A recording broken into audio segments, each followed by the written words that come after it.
welcome to What If Naruto at the Rinnegan Part 3.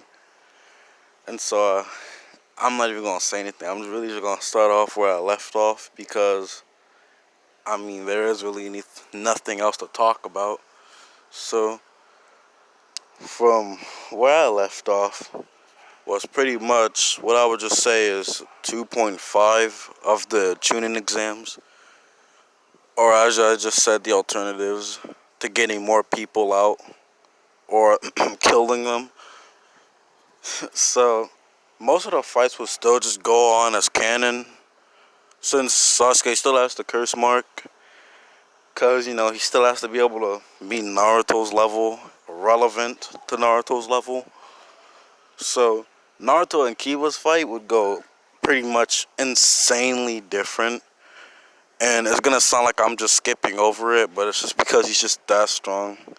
So, Naruto versus Kiba would be kind of just more like him doing a fireball jutsu, and since Kiba can't actually get through the fireball jutsu unless he wants to just light himself on fire like an idiot, he's just gonna have to automatically just quit unless he wants to just get lit the fuck up.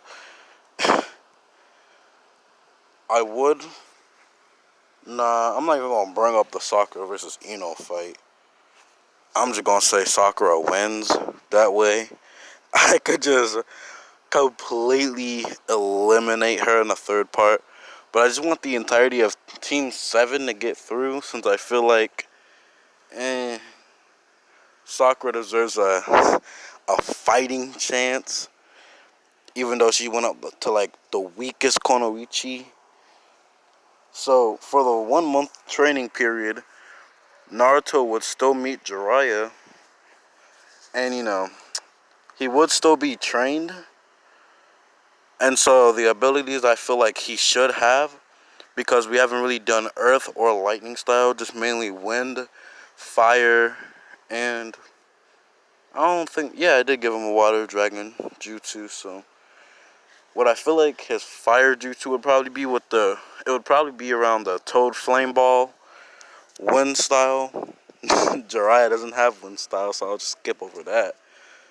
The other jutsus that Jiraiya has, I can't even remember because he barely ever even shows any jutsus except for the Rasengan. And I feel like that he should know the Flying Raijin jutsu, so I will say that Naruto has that. And so I'll just say that he makes a custom version of the Iron Spear, which is basically just the Flying Raijin and the Rasengan, where he would use universal pull to drag people towards him, and then as soon as they try to attack him, teleports behind them and hits them with the Rasengan, which would just be a more efficient version of the way the fourth Hokage would use it. He would have the Toad Flame Ball, and I'm going to just give Jiraiya Wind Style, so that way I could say he learns the Wind Bullet and the Vacuum Wind Bullet. And then for Water Style, he would have the Water Prison, the Twin Dragon, or the Water Twin Dragon Jutsu, and that's pretty much all I'm going to give him before he becomes literally like too busted and already Kage level. So then, for the fight between him and Neji, I will just say that Neji will try to use the 8 trigram 64 palms, so he would try to run up to Naruto, which Naruto would just use the Flying Raijin to teleport behind him. And then as soon as Neji tries to make a quick attack and turn around and hit Naruto, Naruto would just make another shadow clone. Technically just 2 shadow clones, one to be the substitution, and then one as a distraction as he prepares a Toad Flame Ball. And then as soon as Neji finishes with that shadow clone, he would make the Toad Flame Ball, and then he would use the Wind Gale Palm to make the fireball even bigger than it already is, because if you've seen the Jiraiya versus Pain fight, you would know that the Toad Flame Ball is practically ginormous. And so it would hit Neji, pretty much lighting him up. Basically, like if you've ever seen paper dumped in gasoline and then decided to light it up, that's basically Neji. And then as soon as that happens, he would just put him out with the Twin Dragon Jutsu, automatically knocking Neji out because I don't want to kill him, so he's just critically injured. And so all the rest of the fights go as canon, except Sasuke versus Gaara, or he'll be a little bit stronger, so the match is just a little shorter before the invasion begins. And then as soon as that happens, Naruto would make a shadow clone almost just as strong as he is, because we know that he can do that if you've seen the war arc. And so he would send one to go with the Hokage to help him out, and then he would go after Gaara. So because Naruto actually doesn't fight Kankuro or Tamari, we'll just have to skip over those two because Shino takes care of Kankuro, and, well, Tamari and Shikamaru take care of Tamari. So then Naruto versus Gaara. Gaara would be a little bit injured because Sasuke, managed to get off one Chidori on him, then just got the shit beat out of him. So that was pretty quick. And so the Naruto versus Gaara fight, I forgot to give him a summoning because I'm a complete idiot. He will still have the same Toad summoning, but I am planning to change that into a different type of summoning. But I'm not sure which one I really want so far. So for now, we're just going to have to say that Naruto still keeps the same Toad summoning. And so before he actually does unleash that, they still do fight, which Naruto is breaking off most of the sand armor, which would force Gaara to have to use the playing possum jutsu and have to release the full Shukaku on Naruto, which the Shukaku would end up, why am I saying the Shukaku? Nah, Shukaku would end up still using the wind bullet jutsu, which Naruto would just counter with just a normal fireball jutsu, making the fireball even huger, turning most of, if not all of the Shukaku into glass. Then after that, using his summoning Gamabuta to end up jumping to where Gaara is before just casually using I'm about to say universal pull. Nah, he would actually just use almighty push to push Gaara further away from the village, which then he would end up then using Bancho Tenin to yank Gaara closer to him.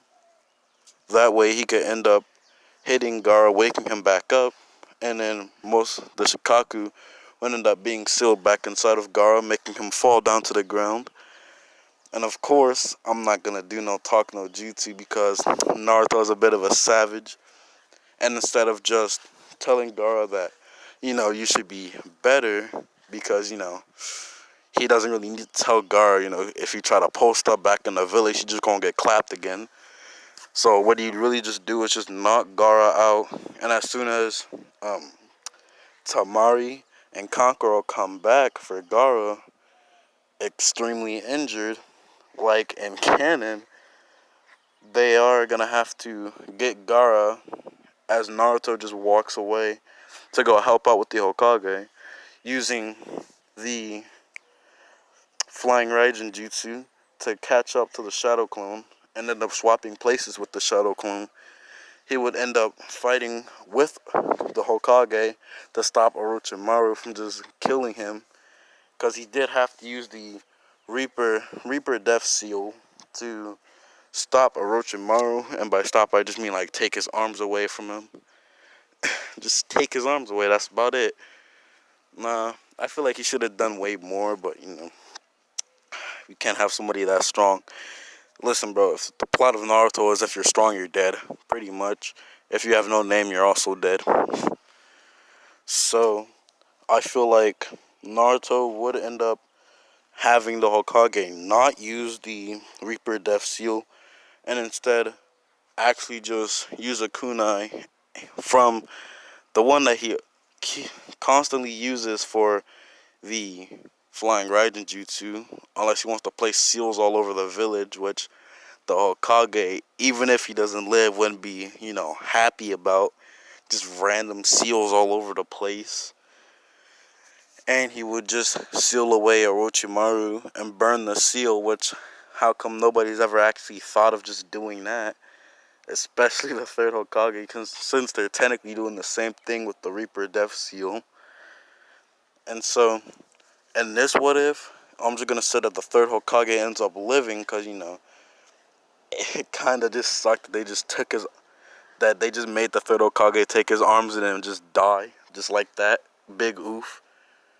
And so, since the third Hokage does live, he does allow Naruto to end up just learning one jutsu from I can't even remember its name because you only see it like once, the Scroll of Sealing. And I feel like the jutsu I would have him learn would probably, actually, there's a lot of jutsus I could just give Naruto that are really good. So I'm just gonna say that he learns the silent killing technique. And so, and this what if Naruto's also gonna be getting a sword. And then after that, the the Valley of the End fight, where Sasuke decides he wants to be a little bitch and leave because Naruto is so strong. That part, I'm just going to save for part 4, since I don't want to just blow through my what ifs this fast. So, if we get, I'm going to just lower it back down actually, you know what? No like goal for this video, because I will still do part 4. Because I feel like, with how many views I'm getting on my videos, you guys kind of deserve it. And so, before I go, I'm still going to shout out my friend Million Anime. He's going to make a new channel called A Million Jutsu, which is also, I feel like, it's going to be a what if channel, because, there's no way he's actually going to talk about Naruto jutsus. I feel like he would just lose concentration. So yeah, the Valley of the End fight, that will be part 4. And then after that, I'm going to start going in the Naruto Shippuden. So, I hope you guys enjoyed the video. Stay cool, stay awesome, because it's the Tempest Gang. I don't know where that outro came from. I'm too lazy to make an actual outro, so peace out. Yeah.